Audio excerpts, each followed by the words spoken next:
नमस्कार, मैं डॉक्टर दीपक धनखड़ बोल रहा हूँ। रूमेटॉइड आर्थराइटिस को हम अक्सर सिर्फ फिजिकल डिजीज़ मानते हैं, लेकिन सच्चाई ये है कि इसका कनेक्शन आपके मन से भी बहुत गहरा है।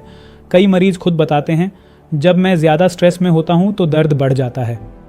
टेंशन के बाद स्टिफनेस और स्वेलिंग ज़्यादा महसूस होती है। ये सिर्फ महसूस नहीं होता, इसके पीछे साइंटिफिक कारण भी है। जब आप स्ट्रेस में होते हैं तो शरीर में स्ट्रेस हार्मोन्स जैसे कॉर्टिजोल और एड्रेनलिन बढ़ जाते हैं। शुरुआत में ये हार्मोन्स बॉडी को हैंडल करने में मदद करते हैं, लेकिन अगर स्ट्रेस लंबे समय तक बना रहे तो यही हार्मोन्स इम्यून सिस्टम को डिस्टर्ब करने लगते हैं और आरए जैसी ऑटो इम्यून कंडीशन में ये इम्बैलेंस डिजीज़ एक्टिविटी को बढ़ा सकता है।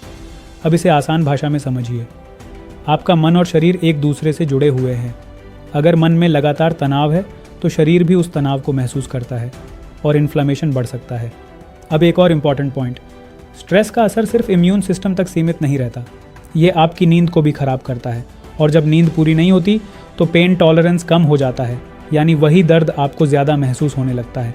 अब आयुर्वेदिक दृष्टिकोण से देखें तो स्ट्रेस मन और वात दोष दोनों को प्रभावित करता है। जब मन अशांत होता है तो वात और ज़्यादा बढ़ता है और आरए में पहले से ही वात इम्बैलेंस होता है, इसलिए स्ट्रेस सिम्टम्स को ट्रिगर कर सकता है। अब एक प्रैक्टिकल बात, स्ट्रेस पूरी तरह अवॉइड करना हमेशा पॉसिबल नहीं है, लेकिन उसे मैनेज करना ज़रूर पॉसिबल है। सबसे पहले अवेयरनेस। आपको ये समझना होगा कि कौन सी सिचुएशंस आपको ज़्यादा स्ट्रेस देती हैं और आप उन्हें कैसे हैंडल कर सकते हैं। दूसरा, ब्रीदिंग टेक्निक्स जैसे डीप ब्रीदिंग, अनुलोम विलोम, यह नर्वस सिस्टम को काम करते हैं और स्ट्रेस को कम करते हैं।